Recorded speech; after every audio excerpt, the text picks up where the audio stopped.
Punjabi radio 'ਚ ਵੈਸੇ ਸੁਣ ਰਹੇ ਸਾਰੇ ਸਰੋਤਿਆਂ ਨੂੰ ਬਲਵਿੰਦਰ ਕੌਰ ਵੱਲੋਂ ਪਿਆਰ ਭਰੀ ਸਤਿ ਸ਼੍ਰੀ ਅਕਾਲ। ਤੁਸੀਂ ਸਰੋਤੇ ਪ੍ਰੋਗਰਾਮ ਖਬਰ ਤੇ ਨਜ਼ਰ ਪ੍ਰੋਗਰਾਮ ਦੇ ਵਿੱਚ ਅੱਜ ਹੋਣਗੇ ਸਾਡੇ ਨਾਲ ਬਲਤੇਜ ਪੰਨੂ ਜੀ। ਦੱਸਣਗੇ ਕਿ ਭਾਰਤ ਵਿੱਚ ਜਾਂ ਪੰਜਾਬ ਦੇ ਵਿੱਚ ਕੀ ਕੁਛ ਵਾਪਰਿਆ, ਉਹ ਖਬਰਾਂ ਕਰਾਂਗੇ। ਖਬਰਾਂ ਤੋਂ ਪਹਿਲਾਂ ਧੰਨਵਾਦ ਕਰਨਾ ਚਾਹੁੰਦੇ ਹਾਂ ਸਾਡੇ ਸਪੋਂਸਰ ਦਾ, ਜਿਨ੍ਹਾਂ ਨੇ ਇਸ ਪ੍ਰੋਗਰਾਮ ਨੂੰ ਸਪੋਂਸਰ ਕੀਤਾ, ਆਪ ਸਭ ਤੱਕ ਪਹੁੰਚਾਇਆ ਜੀ। ਖਾਲਸਾ ਇੰਸ਼ੋਰੈਂਸ ਏਜੰਸੀ ਸੈਨੋ ਜੀ ਤੋਂ 4082722500, ਗੁਰਦੀਪ ਸਿੰਘ ਬਿਰਦੀ ਕਲੋਬਸ, ਅਸ਼ਾਨਜੀਤ ਸਿੰਘ ਕਲੋਟੀ ਜੁਬਾ ਸਿਟੀ, ਸਤਨਾਮ ਸਿੰਘ ਸ਼ੇਰਗਿੱਲ ਸਲਮਾ ਤੋਂ, ਮਨਦੀਪ ਸਿੰਘ ਤੇ ਸਰਬਜੀਤ ਕੌਰ ਸੈਨਰਜੀ ਤੋਂ, Punjabi American senior centre Bakersfield. ਬਹੁਤ ਬਹੁਤ ਇਹਨਾਂ ਦੇ ਧੰਨਵਾਦੀ, ਇਹਨਾਂ ਨੇ ਇਸ ਪ੍ਰੋਗਰਾਮ ਨੂੰ ਸਪੋਂਸਰ ਕੀਤਾ, ਆਪ ਸਭ ਤੱਕ ਪਹੁੰਚਾਇਆ ਜੀ। ਸਾਡੇ ਨਾਲ ਜੁੜ ਚੁੱਕੇ ਨੇ ਬਲਤੇਜ ਪੰਨੂ ਜੀ। ਸਤਿ ਸ਼੍ਰੀ ਅਕਾਲ, ਸਵਾਗਤ ਹੈ ਜੀ। ਧੰਨਵਾਦ ਜੀ, ਬਹੁਤ ਮਿਹਰਬਾਨੀ। ਤੇ ਜੀ ਸਭ ਤੋਂ ਪਹਿਲਾਂ ਆਪਾਂ ਹੁਣ ਗੱਲ ਕਰਦੇ ਹਾਂ ਕਿ ਉੱਤਰ ਘਾਟੋਂ ਮੈਂ ਚੜ੍ਹਨ ਵਾਲੀ ਗੱਲ ਹੋ ਗਈ ਆ। ਸਰਕਾਰ ਬਦਲ ਗਈ ਆ ਪਰ ਕੰਮਕਾਰ ਉਹ ਜਿਹੇ ਆ, ਤੇ ਹੁਣ 21 ਚੀਫ ਪਾਰਲੀਮੈਂਟ ਬਣਾਉਣ ਦੀ ਤਿਆਰੀ। ਬਿਲਕੁਲ ਜੀ, ਜਿਹੜੇ ਪਿਛਲੀ ਸਰਕਾਰ ਸੀਗੀ ਉਹਨੇ ਚੀਫ ਪਾਰਲੀਮਾਨੀ ਸੈਕਟਰੀ ਲਾਏ ਸੀਗੇ। ਗੱਲ ਚੀਫ ਪਾਰਲੀਮਾਨੀ ਸੈਕਟਰੀਆਂ ਦੀ ਸਿਰਫ ਪੰਜਾਬ ਤੱਕ ਸੀਮਿਤ ਨਹੀਂ ਹੈ ਜੀ। ਅਦਾਲਤਾਂ ਨੇ ਸ਼ਿਕੰਜਾ ਜਿਹੜਾ ਜੀ ਉਹ ਚਾਰ ਚੁਫੇਰੇ ਹੀ ਕੱਸਿਆ ਹੋਇਆ ਤੇ ਪੰਜਾਬ ਹਰਿਆਣਾ ਹਾਈ ਕੋਰਟ ਦੇ ਹੁਕਮਾਂ ਦੇ ਉੱਤੇ ਇਹ ਚੀਫ ਪਾਰਲੀਮਾਨੀ ਸੈਕਟਰੀ ਜਿਹੜੇ ਪਿਛਲੀ ਸਰਕਾਰ ਨੂੰ ਲਾਉਣੇ ਪਏ ਸੀ। ਦਿੱਲੀ ਦੀ ਆਮ ਆਦਮੀ ਪਾਰਟੀ ਦੀ ਸਰਕਾਰ ਜਿਹੜੀ ਹੈ ਜੀ ਉਹ ਵੀ ਇਸ ਮਸਲੇ ਦੇ ਵਿੱਚ ਫਸੀ ਹੋਈ ਆ ਕੁੜਿੱਕੀ 'ਚ, ਜਿਹੜੇ ਉਹਨੇ ਚੀਫ ਪਾਰਲੀਮਾਨੀ ਸੈਕਟਰੀ ਲਾਏ ਨੇ। ਹਰਿਆਣੇ ਦੇ ਵਿੱਚ ਵੀ ਲੱਗੇ ਨੇ, ਰਾਜਸਥਾਨ ਦੇ ਵਿੱਚ ਵੀ ਲੱਗੇ ਨੇ। ਸਾਰਿਆਂ ਦੇ ਉੱਤੇ ਸ਼ਿਕੰਜਾ ਜਿਹੜਾ ਜੀ ਉਹ ਕੱਸਿਆ ਜਾ ਰਿਹਾ। ਪਰ ਜਿਹੜੀ ਨਵੀਂ ਬਣੀ ਪੰਜਾਬ ਦੀ ਸਰਕਾਰ ਹੈ ਉਹਦੇ ਵੱਲੋਂ ਜਿਹੜੇ ਚੀਫ ਪਾਰਲੀਮਾਨੀ ਸੈਕਟਰੀ ਨੇ ਉਹ ਨਿਯੁਕਤ ਕਰਨ ਦੀ ਤਿਆਰੀ ਜਿਹੜੀ ਹੈ ਜੀ ਉਹ ਕਰ ਲਈ ਗਈ ਆ, ਔਰ ਇਹਦੇ ਸੰਬੰਧੀ ਇੱਕ ਆਰਡੀਨੈਂਸ ਛੇਤੀ ਜਾਰੀ ਕੀਤਾ ਜਾਊਗਾ। ਇੱਕ ਇਹਦੇ ਵਿੱਚ ਮੁੱਖ ਪਾਰਲੀਮਾਨੀ ਸਕੱਤਰ ਹੋਊਗਾ ਤੇ 20 ਜਿਹੜੇ ਆ ਜੀ ਉਹ ਪਾਰਲੀਮਾਨੀ ਸਕੱਤਰ ਜਿਹੜੇ ਆ ਉਹ ਲਾਏ ਜਾਣਗੇ। ਹੁਣ ਵੇਖਣਾ ਇਹ ਹੋਊਗਾ ਜਿਹੜਾ ਆਰਡੀਨੈਂਸ ਹੈ ਜੀ ਉਹਦੇ ਵਿੱਚ, ਕਿਉਂਕਿ ਇਹ ਲਾਭ ਵਾਲੇ ਅਹੁਦਾ ਆ ਜਿਹਦੇ ਕਰਕੇ ਨਹੀਂ ਲਾਉਣ ਦਿੰਦੀ, ਔਰ ਸੰਵਿਧਾਨ ਦੇ ਮੁਤਾਬਕ ਸਿਰਫ ਜਿਹੜੇ ਆ ਜੀ ਉਹ 15% ਮਿਨਿਸਟਰ ਜਿਹੜੇ ਆ ਉਹ ਬਣਾਏ ਜਾ ਸਕਦੇ ਨੇ। ਮੁੱਖ ਮੰਤਰੀ ਸਣੇ ਪੰਜਾਬ ਕੈਬਨਿਟ ਦੇ ਵਿੱਚ ਵੱਧ ਤੋਂ ਵੱਧ 18 ਮੰਤਰੀ ਸ਼ਾਮਲ ਜਿਹੜੇ ਆ ਜੀ ਉਹ ਕੀਤੇ ਜਾ ਸਕਦੇ ਆ। ਸੋ ਇਹ ਤਰੀਕਾ ਜਿਹੜਾ ਜੀ ਜਿਹੜੀ ਪਿਛਲੀ ਸਰਕਾਰ ਜੋ ਅਪਣਾਉਂਦੀ ਰਹੀ ਆ ਚੀਫ ਪਾਰਲੀਮਾਨੀ ਸੈਕਟਰੀ ਲਾਉਣ ਵਾਲਾ, ਉਹੀ ਤਰੀਕਾ ਜਿਹੜਾ ਜੀ ਉਹ ਅਪਣਾਇਆ ਜਾ ਰਿਹਾ ਨਵੀਂ ਬਣੀ ਸਰਕਾਰ ਦੇ ਵੱਲੋਂ। ਇਹ ਨਿਯੁਕਤੀਆਂ ਦੇ ਵਾਸਤੇ ਆਰਡੀਨੈਂਸ ਦਾ ਰਾਹ ਜਿਹੜਾ ਜੀ ਉਹ ਅਖਤਿਆਰ ਕਰ ਰਹੀ ਹੈ। ਇਹ ਥੋੜਾ ਜਿਹਾ ਇਹਦੇ ਵਿੱਚ ਡਿਫਰੈਂਸ ਜਿਹੜਾ ਹੈਗਾ, ਔਰ ਸਿਰਫ 6 ਮਹੀਨਿਆਂ ਦੇ ਵਾਸਤੇ ਇਹ ਵਾਜਬ ਹੁੰਦਾ। ਉਸ ਤੋਂ ਬਾਅਦ ਕਾਨੂੰਨੀ ਮਾਨਤਾ ਜਿਹੜੀ ਆ ਉਹ ਕਾਇਮ ਰੱਖਣ ਦੇ ਵਾਸਤੇ ਇਹਨੂੰ ਵਿਧਾਨ ਸਭਾ ਤੋਂ ਪਾਸ ਜਿਹੜਾ ਉਹ ਕਰਵਾਉਣਾ ਪਊਗਾ। HC ਅਰੋੜਾ ਨੇ, ਜਿਨ੍ਹਾਂ ਨੇ ਪਿਛਲੀ ਸਰਕਾਰ ਤੋਂ ਇਹ ਲੋਹਾਏ ਸੀਗੇ ਜੀ ਇੱਕ ਲੰਬੀ ਲੜਾਈ ਲੜ ਕੇ ਪੰਜਾਬ ਹਰਿਆਣਾ ਹਾਈ ਕੋਰਟ ਦੇ ਵਿੱਚ, ਉਹਨਾਂ ਨੇ ਇਹਦੇ ਉੱਤੇ ਟਿੱਪਣੀ ਕਰਦਿਆਂ ਹੋਇਆ ਕਿਹਾ ਜੀ ਕਿ ਸੰਵਿਧਾਨ ਦੀ ਧਾਰਾ 164 ਦੀ ਇਹ ਉਲੰਘਣਾ ਹੈ, ਜਿਹਦੇ ਤਹਿਤ ਕੁੱਲ ਚੁਣੇ ਹੋਏ ਨੁਮਾਇੰਦਿਆਂ ਦੇ 15% ਨੂੰ ਹੀ ਕੈਬਨਿਟ ਦੇ ਵਿੱਚ ਜਿਹੜਾ ਜੀ ਉਹ ਸ਼ਾਮਲ ਕੀਤਾ ਜਾ ਸਕਦਾ ਹੈ। ਉਹਨਾਂ ਨੇ ਇਹ ਕਿਹਾ ਕਿ ਜੇ ਚੀਫ ਪਾਰਲੀਮਾਨੀ ਸੈਕਟਰੀ ਜਿਹੜੇ ਉਹ ਲਾਉਂਦੀ ਹੈ ਨਾ, ਪਾਰਲੀਮਾਨੀ ਸੈਕਟਰੀ ਲਾਉਂਦੀ ਹੈ ਸਰਕਾਰ, ਤਾਂ ਇਹ ਕੰਟੈਂਪਟ ਆਫ ਕੋਰਟ ਹੋਊਗਾ ਜੀ, ਅਦਾਲਤ ਦੀ ਤੋਹੀਨ ਹੋਊਗੀ।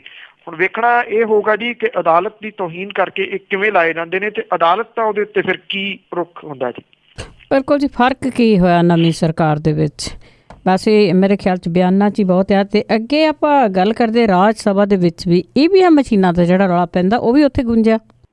ਬਿਲਕੁਲ ਜੀ, ਰਾਜ ਸਭਾ ਦੇ ਵਿੱਚ ਜਿਹੜਾ ਜੀ ਇਹ ਰੌਲਾ ਰੱਪਾ ਬਹੁਤ ਪਿਆ, ਔਰ ਸੰਸਦ ਦੇ ਉੱਪਰਲੇ ਸਦਨ ਦੇ ਵਿੱਚ ਕਾਂਗਰਸ, ਸਮਾਜਵਾਦੀ ਪਾਰਟੀ, ਬਸਪਾ ਦੇ ਮੈਂਬਰ ਜਿਹੜੇ ਸੀਗੇ ਜੀ ਉਹਨਾਂ ਨੇ ਸਰਕਾਰ ਨੂੰ ਬੇਈਮਾਨ ਤੱਕ ਜਿਹੜਾ ਜੀ ਉਹ ਕਰਾਰ ਦਿੱਤਾ। ਰੌਲਾ ਰੱਪਾ ਇੰਨਾ ਵੱਧ ਗਿਆ ਕਿ ਰਾਜ ਸਭਾ ਦੀ ਕਾਰਵਾਈ ਜਿਹੜੀ ਸੀਗੀ ਉਹ ਰੋਕਣੀ ਪੈ ਗਈ, ਔਰ ਜਿਹੜੀ ਸੱਤਾਧਾਰੀ ਧਿਰ ਹੈ ਉਹਦੇ ਵੱਲੋਂ ਜਿਹੜਾ ਜੀ ਬੋਲਦਿਆਂ ਹੋਇਆ ਇਹ ਕਿਹਾ ਗਿਆ ਕਿ ਇਹ ਸਿਰਫ ਆਪਣੀ ਹਾਰ ਨੂੰ ਕਬੂਲ ਨਹੀਂ ਰਹੇ। ਉਹਨਾਂ ਨੇ ਇਹ ਵੀ ਕਿਹਾ ਕਿ ਜਦੋਂ ਜਿੱਥੇ ਜਿੱਥੇ ਇਹ ਲੋਕ ਜਿੱਤੇ ਉਦੋਂ EVM ਮਸ਼ੀਨਾਂ ਦੀ ਗੱਲ ਨਹੀਂ ਕੀਤੀ। ਹੁਣ ਜਿਹੜੀ ਹੈ ਜੀ EVM ਮਸ਼ੀਨਾਂ ਦਾ ਰੌਲਾ ਰੱਪਾ ਪਾ ਕੇ ਇਹ ਲੋਕਾਂ ਦੇ ਵੱਲੋਂ ਦਿੱਤਾ ਗਿਆ ਜਿਹੜਾ ਫਤਵਾ ਆ ਉਹਦੇ ਤੋਂ ਨਾ ਕਰ ਰਹੇ ਆ। ਲੋਕਾਂ ਦੇ ਫਤਵੇ ਨੂੰ ਇਹ ਮੰਨ ਜਿਹੜਾ ਉਹ ਨਹੀਂ ਰਹੇ। ਬਸਪਾ ਸੁਪਰੀਮੋ ਮਾਇਆਵਤੀ ਨੇ ਸੱਤਾਧਾਰੀ ਪਾਰਟੀ ਨੂੰ ਬੇਈਮਾਨ ਦੱਸਦਿਆਂ ਜਦੋਂ ਦੱਸਿਆ ਜੀ ਉਦੋਂ ਬਾਅਦ ਹੰਗਾਮਾ ਜਿਹੜਾ ਸੀਗਾ ਜੀ ਉਹ ਸ਼ੁਰੂ ਹੋ ਗਿਆ। ਸੰਸਦੀ ਮਾਮਲਿਆਂ ਬਾਰੇ ਰਾਜ ਮੰਤਰੀ ਜਿਹੜੇ ਨੇ ਮੁਖਤਾਰ ਅब्बास ਨਕਵੀ, ਉਹਨਾਂ ਨੇ ਇਹ ਕਿਹਾ ਕਿ ਬਸਪਾ ਸੁਪਰੀਮੋ ਨੇ ਦੇਸ਼ ਦੇ ਲੋਕਾਂ ਤੇ ਜਮਹੂਰੀਅਤ ਦਾ ਅਪਮਾਨ ਜਿਹੜਾ ਜੀ ਉਹ ਕੀਤਾ। ਨਕਵੀ ਤੇ ਵਿਰੋਧੀ ਧਿਰ ਦੇ ਆਗੂ ਗੁਲਾਮ ਨਬੀ ਆਜ਼ਾਦ ਦੇ ਵਿਚਾਲੇ ਵੀ ਤਿੱਖੀ ਜਿਹੜੀ ਸੀਗੀ ਉਹ ਨੋਕ ਝੋਕ ਹੋਈ। ਨਕਵੀ ਨੇ ਕਿਹਾ ਕਿ 4 ਤੇ 9 ਦੀਆਂ ਲੋਕ ਸਭਾ ਚੋਣਾਂ ਤੇ ਬਿਹਾਰ, ਪੰਜਾਬ ਤੇ ਦਿੱਲੀ ਦੀਆਂ ਅਸੈਂਬਲੀ ਚੋਣਾਂ ਭਾਜਪਾ ਹਾਰੀ ਹੈ ਔਰ ਇਹ ਸਾਰੀਆਂ ਚੋਣਾਂ ਵੀ EVMs ਦੇ ਰਾਹੀਂ ਹੋਈਆਂ ਨੇ ਤੇ ਕਾਂਗਰਸ ਨੂੰ ਉਦੋਂ ਕੋਈ ਇਤਰਾਜ਼ ਇਹਦੇ ਉੱਤੇ ਜਿਹੜਾ ਜੀ ਉਹ ਨਹੀਂ ਹੋਇਆ।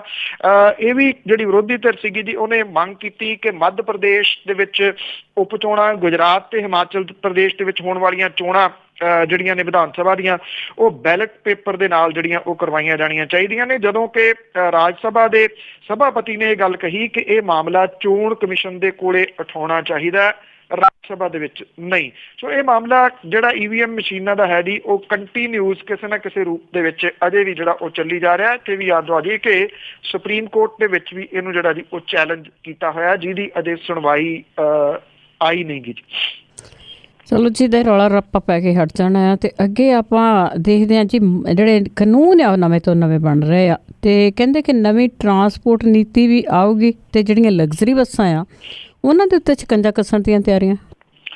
ਜੀ ਇਹ ਕੱਲ ਜਿਹੜੀ ਹੋਈ ਮੰਤਰੀ ਮੰਡਲ ਦੀ ਮੀਟਿੰਗ ਆ ਉਹਦੇ ਵਿੱਚ ਇਹ ਆਖਿਆ ਗਿਆ ਕਿ ਨਵੀਂ ਟਰਾਂਸਪੋਰਟ ਨੀਤੀ ਅਗਲੇ 2 ਹਫ਼ਤਿਆਂ ਦੇ ਵਿੱਚ ਆਊਗੀ ਔਰ 15 ਮਈ ਤੋਂ ਇਹ ਲਾਗੂ ਜਿਹੜੀ ਕੀਤੀ ਜਾਊਗੀ। ਇਹ ਕਿਹਾ ਗਿਆ ਹੈ ਕਿ ਇਹਦੇ ਵਿੱਚ ਵੱਡੇ ਸੁਧਾਰ ਜਿਹੜੇ ਨੇ ਉਹ ਪੰਜਾਬ ਦੇ ਵਿੱਚ ਜਿਹੜੇ ਸਰਕਾਰੀ ਟਰਾਂਸਪੋਰਟ ਹੈ ਉਹਨੂੰ ਲੀਹ ਤੇ ਲਿਆਉਣ ਦੇ ਵਾਸਤੇ ਯਤਨ ਜਿਹੜੇ ਆ ਜੀ ਇਹਦੇ ਵਿੱਚ ਕੀਤੇ ਜਾਣਗੇ। ਔਰ ਇਹ ਕਿਹਾ ਗਿਆ ਜੀ ਕਿ ਮੇਨ ਨਿਸ਼ਾਨਾ ਜਿਹੜਾ ਸਰਕਾਰ ਦਾ ਇਹ ਹੋਊਗਾ ਕਿ ਜਿਹੜੀ ਕੁਝ ਪਰਿਵਾਰਾਂ ਦੀ ਮੁਕੰਮਲ ਕਬਜ਼ਾ ਹੋ ਗਿਆ ਟਰਾਂਸਪੋਰਟ ਦੇ ਉੱਤੇ, ਉਹਨੂੰ ਤੋੜਿਆ ਜਾਵੇ ਉਸ ਕਬਜ਼ੇ ਨੂੰ। 22 DTOs ਦੇ ਦਫ਼ਤਰ ਜਿਹੜੇ ਨੇ ਜੀ ਉਹਨਾਂ ਨੂੰ ਦੁਬਾਰਾ ਤੋਂ ਜਿਹੜਾ ਉਹਨਾਂ ਦਾ ਪੁਨਰਗਠਨ ਕਰਕੇ ਪਰਮਿਟ ਅਲਾਟ ਕਰਨ ਦੀ ਜਿਹੜੀ ਪ੍ਰਕਿਰਿਆ ਉਹਨੂੰ ਸੁਧਾਰਿਆ ਜਾਊਗਾ। ਜਿਹੜੀਆਂ ਕੋਰਟ ਦੇ ਵੱਲੋਂ ਜਿਹੜਾ ਪਿਛਲੇ ਦਿਨਾਂ ਦੇ ਵਿੱਚ ਜਿਹੜਾ ਕੁਝ ਸਮਾਂ ਪਹਿਲਾਂ ਇਹ ਫੈਸਲਾ ਦਿੱਤਾ ਗਿਆ ਸੀਗਾ ਕਿ 24 ਕਿਲੋਮੀਟਰ ਤੱਕ ਜਿਵੇਂ ਵਧਾਇਆ ਜਾ ਸਕਦਾ ਇੱਕ ਪਰਮਿਟ, ਇੱਥੇ 4 ਵਾਰੀ 24 ਕਿਲੋਮੀਟਰ ਜਿਹੜੇ ਉਹ ਵਧਾਏ ਗਏ ਸੀਗੇ। ਔਰ ਜਿਹੜਾ ਕੰਟੈਂਪਟ ਆਫ ਕੋਰਟ ਹੁੰਦੀ ਰਹੀ, ਲਗਾਤਾਰ ਜਿਹੜੀ ਸੀਗੀ ਉਹ ਹੁੰਦੀ ਰਹੀ। ਇਹ ਕਿਹਾ ਗਿਆ ਜੀ ਕਿ ਹੁਣ ਇਹਦੇ ਵਾਸਤੇ ਜੋ ਕੁਝ ਅਦਾਲਤ ਨੇ ਫੈਸਲਾ ਦਿੱਤਾ ਹੋਇਆ ਉਸੇ ਤਰੀਕੇ ਦੇ ਨਾਲ ਹੀ ਜਿਹੜੀ ਆ ਉਹ ਸਰਕਾਰ ਚੱਲੂਗੀ। ਸੜਕਾਂ ਦੇ ਉੱਤੇ ਜਿਹੜੇ ਪ੍ਰਾਈਵੇਟ ਆਪਰੇਟਰ ਨੇ ਉਹਨਾਂ ਦਾ ਕਬਜ਼ਾ ਖਤਮ ਕਰਨ ਦੇ ਵਾਸਤੇ ਇਹਨਾਂ ਰੂਟਾਂ ਦੇ ਉੱਤੇ ਚੰਗੀਆਂ ਸਹੂਲਤਾਂ ਵਾਲੀਆਂ ਬੱਸਾਂ ਜਿਹੜੀਆਂ ਉਹ ਚਲਾਈਆਂ ਜਾਣਗੀਆਂ। ਬੱਸਾਂ ਦੇ ਵਿੱਚ CCTV ਕੈਮਰੇ ਲਾਉਣ ਦਾ ਸੁਝਾਅ ਵੀ ਜਿਹੜਾ ਜੀ ਉਹ ਦਿੱਤਾ ਗਿਆ। ਇਹ ਦੱਸਿਆ ਗਿਆ ਜੀ ਕਿ ਜਿਹੜੀ ਲਗਜ਼ਰੀ ਬੱਸ ਹੋਊਗੀ ਉਹਦੇ ਤੇ ਟੈਕਸ ਵਧਾਇਆ ਜਾਊਗਾ, ਜਿਹੜੀਆਂ ਦੂਸਰੀਆਂ ਬੱਸਾਂ ਨੇ ਰੈਗੂਲਰ ਉਹਨਾਂ ਤੋਂ ਟੈਕਸ ਘਟਾਇਆ ਜਾਊਗਾ। ਜਦੋਂ ਜਿਹੜੀ ਪਿਛਲੀ ਸਰਕਾਰ ਸੀਗੀ ਜੀ ਉਹਨੇ ਉਲਟ ਕੀਤਾ ਸੀਗਾ, ਉਹਨੇ ਲਗਜ਼ਰੀ ਬੱਸਾਂ ਦਾ ਟੈਕਸ ਘਟਾ ਦਿੱਤਾ ਸੀਗਾ ਤੇ ਜਿਹੜੀਆਂ ਰੈਗੂਲਰ ਬੱਸਾਂ ਨੇ ਉਹਨਾਂ ਦਾ ਟੈਕਸ ਵਧਾ ਦਿੱਤਾ ਸੀ, ਕਿਉਂਕਿ ਆਪ ਉਹਨਾਂ ਨੇ ਸਾਰੀਆਂ ਜਿਹੜੀਆਂ ਦੀ ਉਹ ਲਗਜ਼ਰੀ ਬੱਸਾਂ ਪਾ ਲਈਆਂ ਸੀਗੀਆਂ। ਔਰ ਜਿਹੜੀ ਸਰਕਾਰ ਹੈ ਜੀ ਉਹਨੇ ਇਹ ਕਿਹਾ ਕਿ ਜਿਹੜੀ ਲੋਕਲ ਜਿਹੜੀ ਸਰਕਾਰੀ ਬੱਸ ਸੇਵਾ ਹੈ ਉਹਨੂੰ ਬਿਹਤਰ ਬਣਾਉਣ ਦੇ ਯਤਨ ਜਿਹੜੇ ਕੀਤੇ ਜਾਣਗੇ ਔਰ ਉਹਨੂੰ ਦੁਬਾਰਾ ਮੁੜ ਕੇ ਲੀਹਾਂ ਦੇ ਉੱਤੇ ਲਿਆਂਦਾ ਜਾਊਗਾ। ਕੱਲ ਲੰਬੀ ਦੇ ਵਿੱਚ ਲੋਕਾਂ ਦਾ ਧੰਨਵਾਦ ਕਰਦਿਆਂ ਹੋਇਆਂ ਪ੍ਰਕਾਸ਼ ਸਿੰਘ ਬਾਦਲ ਹੋਰਾਂ ਨੇ ਇੱਕ ਵਾਰੀ ਫੇਰ ਕਿਹਾ ਜੀ ਕਿ ਕਿਹੜੀ ਟਰਾਂਸਪੋਰਟ, ਉਹ ਕਹਿੰਦੇ ਜੀ ਮੇਰਾ ਤਾਂ ਕਿਸੇ ਟਰਾਂਸਪੋਰਟ ਕੰਪਨੀ ਦੇ ਵਿੱਚ ਕੋਈ ਹਿੱਸਾ ਹੀ ਨਹੀਂ ਹੈਗਾ ਜੀ। ਬਿਲਕੁਲ ਜੀ, ਉਹਨਾਂ ਨੂੰ ਪਤਾ ਹੀ ਨਹੀਂ ਹੁੰਦਾ ਕੀ ਹੋਇਆ ਆ। ਤੇ ਅੱਗੇ ਆਪਾਂ ਯੂਪੀ ਦੇ ਵਿੱਚ ਜੋਗੀ ਸਰਕਾਰ ਦੀ ਗੱਲ ਕਰੀਏ। ਇਹ ਖਬਰ ਆਈ ਸੀਗੀ ਕਿ ਉਹ ਕਿਸਾਨਾਂ ਦਾ ਕਰਜ਼ਾ ਥੋੜਾ ਬਹੁਤਾ ਮਾਫ ਕਰਨ ਲੱਗੇ ਆ, ਤਾਂ ਇਸ ਦੇ ਨਾਲ ਪੰਜਾਬ ਸਰਕਾਰ ਦੇ ਉੱਤੇ ਵੀ ਇਹਦਾ ਦਬਾਅ ਵੱਧ ਜਾਂਦਾ।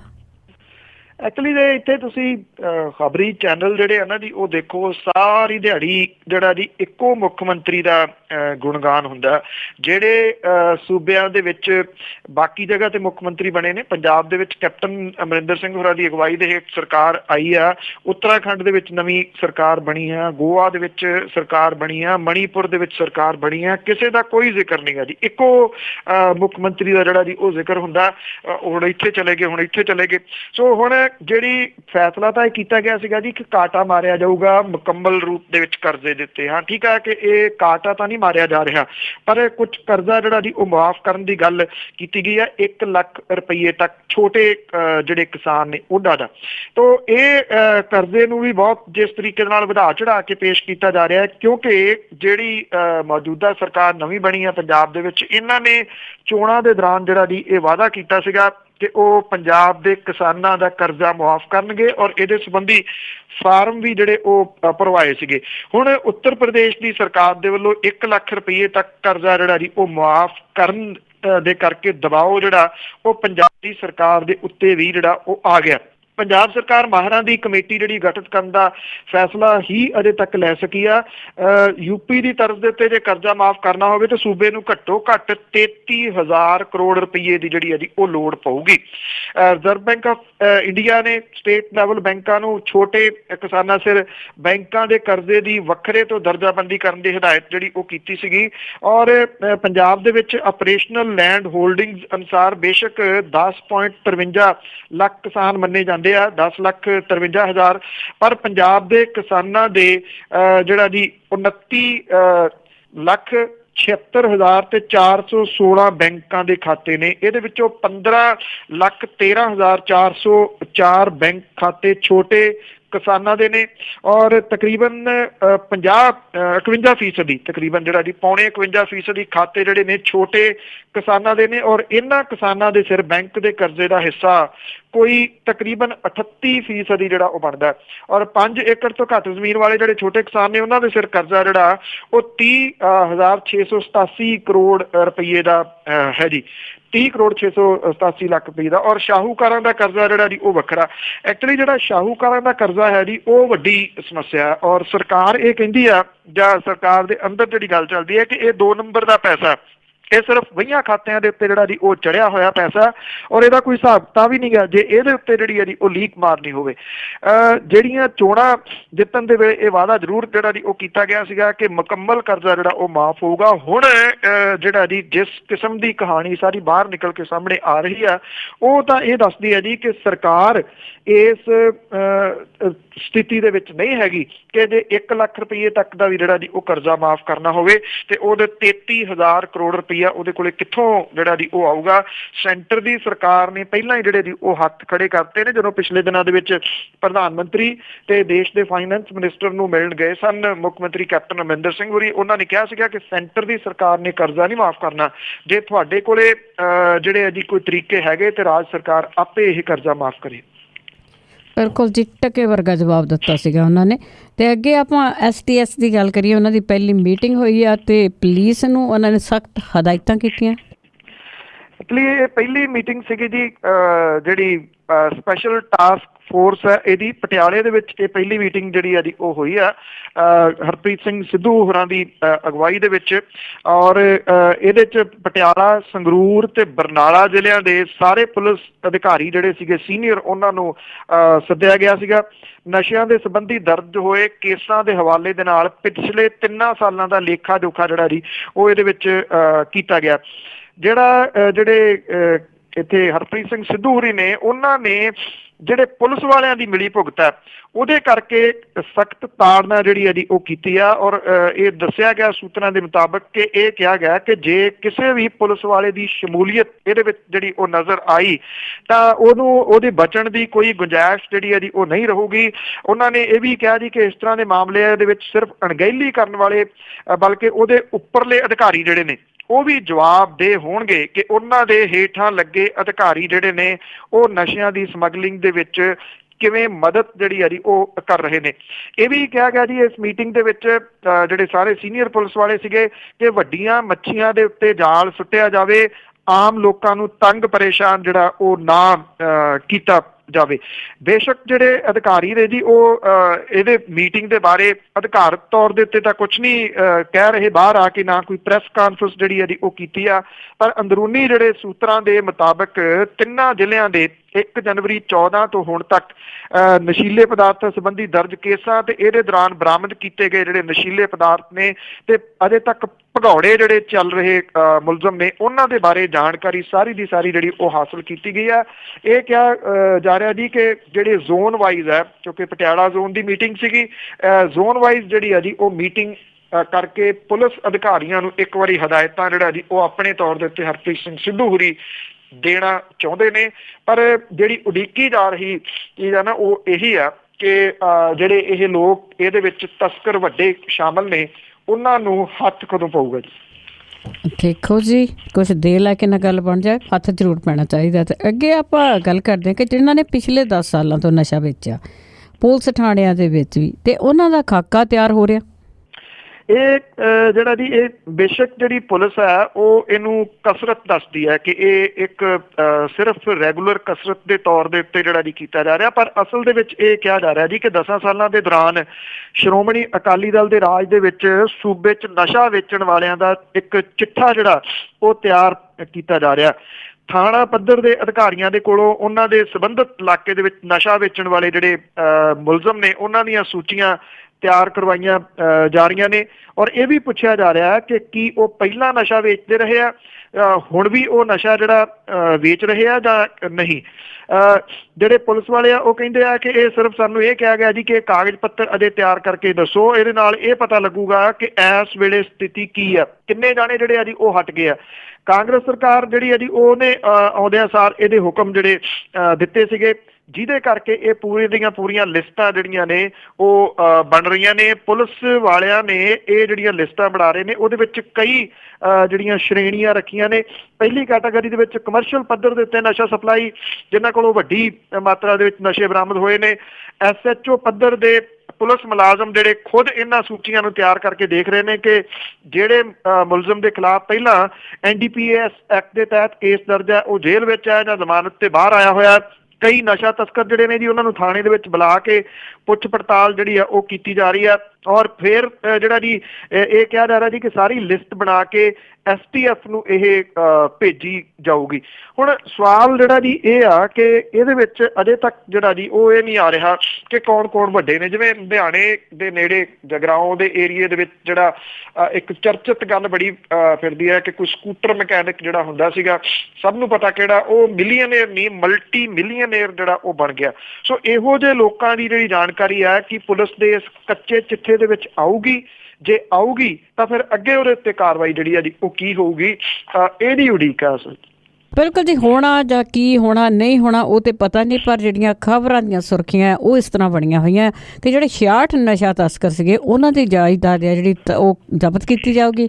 ਪਰ ਇੱਕੋ ਪਿੰਡ ਜਿਹੜਾ ਦੌਲੇਵਾਲ ਬੜਾ ਮਸ਼ਹੂਰ ਆ ਪਿੱਛੇ ਜਿਹੇ 31 ਤਸਕਰ ਇੱਕੋ ਪਿੰਡ ਦੇ ਸੀ। ਬਿਲਕੁਲ ਜੀ, ਇੱਕ ਤਾਂ ਜਿਹੜੀ ਇਨਫੋਰਸਮੈਂਟ ਡਾਇਰੈਕਟੋਰੇਟ ਨੇ ਜਿਹੜੀ ਆ ਜੀ ਇਹ ਜਾਇਦਾਦ ਅਟੈਚ ਕੀਤੀ ਆ, ਜਿਹਦੀਆਂ ਖਬਰਾਂ ਆਪਾਂ ਦੇ ਚੁੱਕੇ ਆ, ਜਿਹਦੇ ਵਿੱਚ 2 ਸਾਬਕਾ ਮੰਤਰੀ ਵੀ ਜਿਹੜਾ ਜੀ ਉਹ ਫਸੇ ਹੋਏ ਨੇ। ਸਰਵਣ ਸਿੰਘ ਫਲੋਰ ਹੋਰਾਂ ਦੇ ਮੁੰਡੇ ਦਮਨਵੀਰ ਸਿੰਘ ਤੇ ਅਵਿਨਾਸ਼ ਚੰਦਰ ਜਿਹੜਾ ਚੀਫ ਪਾਰਲੀਮਾਨੀ ਸੈਕਟਰੀ ਸੀ, ਇਹਨਾਂ ਦੋਵਾਂ ਦੇ ਤਾਂ ਘਰ ਵੀ ਅਟੈਚ ਜਿਹੜੇ ਆ ਜੀ ਉਹ ਹੋਏ ਆ। ਉਹ ਕਿਉਂਕਿ ਕੇਂਦਰੀ ਏਜੰਸੀ ਆ ਇਨਫੋਰਸਮੈਂਟ ਡਾਇਰੈਕਟੋਰੇਟ, ਉਹਨੇ ਅਟੈਚ ਜਿਹੜੀ ਆ ਜੀ ਕੀਤੀ ਆ ਇਹ ਪ੍ਰਾਪਰਟੀ ਕਰੋੜਾਂ ਰੁਪਈਏ ਦੀ। ਔਰ ਇੱਕ ਜਿਹੜੀਆਂ ਜੀ ਇਹ ਜਿਹੜੀਆਂ ਹੁਣ ਪ੍ਰਾਪਰਟੀ ਅਟੈਚ ਕੀਤੀਆਂ ਗਈਆਂ ਨੇ, ਇਹ ਪੰਜਾਬ ਦੇ ਵਿੱਚ ਜਿਹੜੇ ਕੇਸ ਦਰਜ ਹੋਏ ਨੇ 66 ਨਸ਼ਾ ਤਸਕਰਾਂ ਦੇ, ਉਹਨਾਂ ਦੀ ਪ੍ਰਾਪਰਟੀ ਜਿਹੜੀ ਆ ਜੀ ਇਹਨਾਂ ਕੇਸਾਂ ਦੇ ਵਿੱਚ ਜਿਹੜੀ ਆ ਉਹ ਅਟੈਚ ਕੀਤੀ ਗਈ ਆ। ਪਿਛਲੇ ਇੱਕ ਜਿਹੜੀ ਮੁਹਿੰਮ ਦੇ ਤਹਿਤ 55 ਨਸ਼ੀਲੇ ਪਦਾਰਥਾਂ ਦੀ ਤਸਕਰੀ ਦੇ ਕੇਸ ਦਰਜ ਹੋਏ ਨੇ ਔਰ 66 ਮੁਲਜ਼ਮ ਜਿਹੜੇ ਨੇ ਉਹ ਗ੍ਰਿਫਤਾਰ ਕੀਤੇ ਗਏ ਨੇ। 2 ਪੁਲਿਸ ਇੰਸਪੈਕਟਰਾਂ ਦੇ ਉੱਤੇ ਵੀ ਜਿਹੜੇ ਤਸਕਰਾਂ ਦੇ ਨਾਲ ਭਿਆਲੀ ਦੇ ਗੰਭੀਰ ਦੋਸ਼ ਜਿਹੜੇ ਆ ਜੀ ਉਹ ਲੱਗੇ ਆ, ਜਿਹਦੀ ਜਾਂਚ ਪੜਤਾਲ ਇਸ ਵੇਲੇ ਜਿਹੜੀ ਆ ਉਹ ਚੱਲ ਰਹੀ ਆ। ਇਹ ਕਿਹਾ ਜਾ ਰਿਹਾ ਜੀ ਕਿ ਰਾਜ ਸਰਕਾਰ ਨਸ਼ਿਆਂ ਦੇ ਖਿਲਾਫ ਮੈਡੀਕਲ ਸਟੋਰ ਮਾਲਕਾਂ ਤੇ ਸਾਰਿਆਂ ਦੇ ਨਾਲ ਜਿਹੜੀਆਂ ਜੀ ਉਹ ਮੀਟਿੰਗਾਂ ਕਰ ਰਹੀ ਆ ਕਿ ਜਾਂ ਤਾਂ ਉਹ ਕੰਮ ਧੰਦਾ ਬੰਦ ਕਰ ਦੇਣ ਜਾਂ ਫਿਰ ਨਤੀਜੇ ਜਿਹੜੇ ਆ ਉਹ ਭੁਗਤਣ ਦੇ ਵਾਸਤੇ ਤਿਆਰ ਰਹਿਣ। 66 ਜਿਹੜੇ ਤਸਕਰ ਨੇ ਜਿਨ੍ਹਾਂ ਦੀ ਜਾਇਦਾਦ ਜ਼ਬਤ ਕਰਨ ਦੀ ਗੱਲ ਜਿਹੜੀ ਆ ਉਹ ਕੀਤੀ ਗਈ ਆ। ਇਹ ਲਾਅ ਦੇ ਮੁਤਾਬਕ ਇਹਨਾਂ ਦੀ ਅਟੈਚਮੈਂਟ ਨਾਲ ਇਹਨਾਂ ਦੇ ਕੇਸਾਂ ਦੇ ਜਿਹੜੀ ਆ ਉਹ ਲਾਈ ਗਈ ਆ। ਥਾਣਾ ਫਤਿਹਗੜ੍ਹ ਪੰਜੂਰ ਜਿਹੜਾ ਪੈਂਦਾ ਮੋਗਾ ਡਿਸਟ੍ਰਿਕਟ ਦੇ ਵਿੱਚ, ਇਹਦੇ ਅਧੀਨ ਇੱਕ ਪਿੰਡ ਬਦਨਾਮ ਪਿੰਡ ਜਿਹੜਾ ਜੀ ਉਹ ਆਉਂਦਾ ਦੌਲੇ ਵਾਲਾ, ਜਿੱਥੇ ਇਹ ਕਿਹਾ ਜਾਂਦਾ ਕਿ ਤਕਰੀਬਨ ਪਿੰਡ ਦਾ ਹਰ ਘਰ ਜਿਹੜਾ ਜੀ ਉਹ ਨਸ਼ਾ ਵੇਚਦਾ। ਤੇ ਇੱਥੇ ਦੇ ਜਿਹੜੇ 31 ਬੰਦੇ ਨੇ ਉਹਨਾਂ ਦੀ ਨਸ਼ਾ ਵੇਚ ਕੇ ਬਣਾਈ ਹੋਈ ਜਿਹੜੀ ਜਾਇਦਾਦ ਆ, ਜਿਹੜੀ ਤਕਰੀਬਨ 10 ਕਰੋੜ ਰੁਪਈਏ ਦੀ ਆ, ਉਹ ਜ਼ਬਤ ਕੀਤੀ ਜਾ ਰਹੀ ਹੈ। ਇਹ ਨਾਲ ਅਟੈਚ ਕਰਤੀ ਜਿਹੜੀ ਆ ਜੀ ਉਹ ਗਈ ਆ। ਔਰ ਕਿਸੇ ਦੀ 1.25 ਕਰੋੜ ਦੀ ਆ, ਕਿਸੇ ਦੀ 3.25 ਕਰੋੜ ਰੁਪਏ ਦੀ ਹੈ, ਕਿਸੇ ਦੀ 2 ਕਰੋੜ ਰੁਪਏ ਦੀ ਹੈ ਜੀ। ਔਰ ਜਿਹੜੇ ਇਹਦੇ ਤੋਂ ਇਲਾਵਾ ਨਿਹਾਲ ਸਿੰਘ ਵਾਲਾ, ਬੱਧਨੀ ਕਲਾਂ, ਧਰਮਕੋਟ, ਕੋਟ ਈਸੇ ਖਾਂ, 5 ਕੇਸ ਇੱਥੋਂ ਨੇ ਜੀ। 25 ਜਿਹੜੇ ਮੁਲਜ਼ਮ ਨੇ ਉਹਨਾਂ ਦੀ ਜਿੱਤਵਾਲ ਥਾਣੇ ਦੇ ਅਧੀਨ ਔਰ ਥਾਣੇ ਮਹਿਣੇ ਦੇ ਅਧੀਨ ਜਿਹੜੀ ਆਉਂਦੀ ਜਾਇਦਾਦ ਆ ਉਹ ਜ਼ਬਤ ਕੀਤੀ ਗਈ ਆ। ਨਾਲ ਜਿਹੜਾ ਜੀ ਇਹ ਲਾਇਆ ਗਿਆ ਇੱਕ ਅਫੀਮ ਦਾ ਤਸਕਰ ਜਿਹੜਾ ਧਰਮਕੋਟ ਥਾਣੇ ਦੇ ਅਧੀਨ ਪੈਂਦਾ ਜੀ, ਉਹਦੇ ਕੋਲ 25 ਕਿਲੋ ਅਫੀਮ ਜਿਹੜੀ ਉਹ ਫੜੀ ਗਈ ਸੀਗੀ। ਇਹਦੇ ਵਾਸਤੇ ਵੀ ਉਹਦੀ ਪ੍ਰਾਪਰਟੀ ਜਿਹੜੀ ਆ ਜੀ ਉਹ ਨਾਲ ਲਾਈ ਗਈ ਆ। ਹਾਲਾਂਕਿ ਜਿਹੜੀ ਸਰਕਾਰ ਆ ਉਹਨੇ ਕਿਹਾ ਹੋਇਆ ਜੀ ਕਿ ਇਸ ਮਾਮਲੇ ਦੇ ਉੱਤੇ ਇੱਕ ਸਖਤ ਕਾਨੂੰਨ ਹੋਰ ਆਉਣ ਵਾਲਾ ਆ, ਜਿਹੜਾ ਇੰਟਰੋਡਿਊਸ ਸਰਕਾਰ ਦੇ ਵੱਲੋਂ ਕੀਤਾ ਜਾਊਗਾ ਪ੍ਰਾਪਰਟੀ ਜ਼ਬਤ ਕਰਨ ਵਾਲਾ। ਇਹ ਜਿਹੜਾ ਉਹਨਾਂ ਦਾ ਪਹਿਲਾ ਕਾਨੂੰਨ ਹੈ ਉਹਦੇ ਮੁਤਾਬਕ ਇਹ ਪ੍ਰਾਪਰਟੀ ਜਿਹੜੀ ਆ ਉਹ ਜ਼ਬਤ ਕੀਤੀ ਗਈ ਆ। ਇਨਫੋਰਸਮੈਂਟ ਡਾਇਰੈਕਟੋਰੇਟ ਤੋਂ ਬਾਅਦ ਜਿਹੜੀ ਲੋਕਲ ਸਰਕਾਰ ਹੈ ਜੀ ਪੰਜਾਬ ਦੇ ਸੂਬੇ ਦੀ, ਉਹਨੇ ਵੀ ਇਹ ਹੁਣ ਪ੍ਰਾਪਰਟੀਜ਼ ਨਾਲ ਅਟੈਚ ਕਰਨੀਆਂ ਸ਼ੁਰੂ ਕੀਤੀਆਂ ਨੇ। ਬਿਲਕੁਲ ਸਖਤਾਈ ਬਹੁਤ ਜ਼ਰੂਰੀ ਆ ਜੀ, ਲੋਕਾਂ ਦੀ ਜ਼ਿੰਦਗੀ ਬਰਬਾਦ ਕੀਤੀ ਹੈ। ਤੇ ਅੱਗੇ ਆਪਾਂ ਮੀਂਹ ਤੇ ਗੜਿਆਂ ਦੀ ਗੱਲ ਕਰੀਏ, ਇਸ ਦੇ ਨਾਲ ਫਸਲਾਂ ਨੂੰ ਭਾਰੀ ਨੁਕਸਾਨ। ਪਿਛਲੇ ਜੀ 24 ਘੰਟਿਆਂ ਤੋਂ ਪੰਜਾਬ ਦੇ ਵਿੱਚ ਸਾਰੇ ਪੰਜਾਬ ਦੇ ਵਿੱਚ ਹੀ ਭਾਰੀ ਮੀਂਹ, ਗੜੇ ਮਾਰੀ ਤੇ ਹਨੇਰੀ ਜਿਹੜੀ ਹੈ ਜੀ ਉਹ ਝੁੱਲੀ ਆ। ਇਹਦੇ ਨਾਲ ਜਿਹੜੀ ਪੱਕੀ ਕਣਕ ਹੈ ਉਹ ਲੰਮੀ ਪੈ ਗਈ ਔਰ ਇਹ ਹੁਣ ਇਹਨੂੰ ਵੱਢਣ ਦੇ ਵਿੱਚ ਜਿਹੜੀ ਹੈ ਜੀ ਮੁਸ਼ਕਿਲ ਆਊਗੀ। ਔਰ ਕਿਉਂਕਿ ਵਾਢੀ ਸ਼ੁਰੂ ਹੋ ਗਈ ਸੀਗੀ ਤੇ ਇਹਨਾਂ ਗੜਿਆਂ, ਮੀਂਹ ਤੇ ਹਨੇਰੀ ਦੀ ਵਜ੍ਹਾ ਕਰਕੇ ਇਹ ਪਛੜ ਗਈ ਹੁਣ ਜਿਹੜੀ ਵਾਢੀ ਕੁਝ ਦਿਨਾਂ ਦੇ ਵਾਸਤੇ। ਮੌਸਮ ਵਿਭਾਗ ਨੇ ਪਹਿਲਾਂ ਹੀ ਜਿਹੜੀ ਚੇਤਾਵਨੀ ਦਿੱਤੀ ਹੋਈ ਸੀਗੀ ਜੀ ਕਿ 3 ਦਿਨ ਮੌਸਮ ਜਿਹੜਾ ਉਹ ਪੰਜਾਬ ਦੇ ਵਿੱਚ ਖਰਾਬ ਜਿਹੜਾ ਰਹਿਣਾ।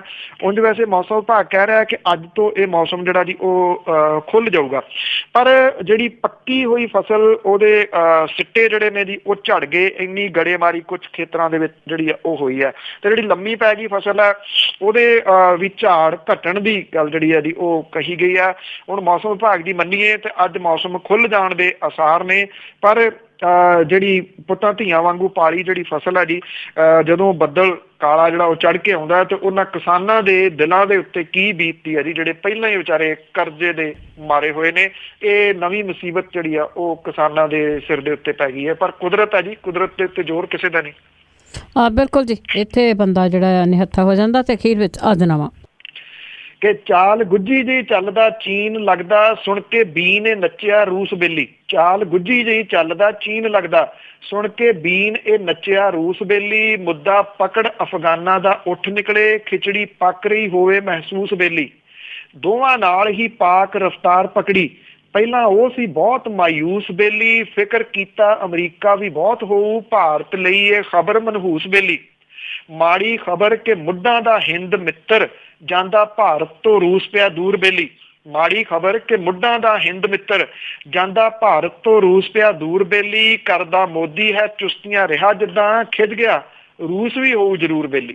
ਜੀ ਥੈਂਕ ਯੂ ਜੀ, ਬਹੁਤ ਧੰਨਵਾਦ, ਮਿਹਰਬਾਨੀ ਜੀ, ਧੰਨਵਾਦ ਜੀ, ਸਤਿ ਸ਼੍ਰੀ ਅਕਾਲ ਜੀ। ਸਰੋਤੇ ਸਨ ਬਲਤੇਜ ਪੰਨੂ ਅਤੇ ਜੋ ਕੁਛ ਵੀ ਅਖਬਾਰਾਂ ਦੀਆਂ ਸੁਰਖੀਆਂ ਹੁੰਦੀਆਂ ਉਹਨਾਂ ਦੇ ਵਿੱਚ ਆਪਾਂ ਗੱਲਬਾਤ ਕਰਦੇ ਹਾਂ। ਹੁਣ ਬਲਵਿੰਦਰ ਕੌਰ ਵੱਲੋਂ ਵੀ ਆਪ ਸਭ ਨੂੰ ਪਿਆਰ ਭਰੀ ਸਤਿ ਸ਼੍ਰੀ ਅਕਾਲ।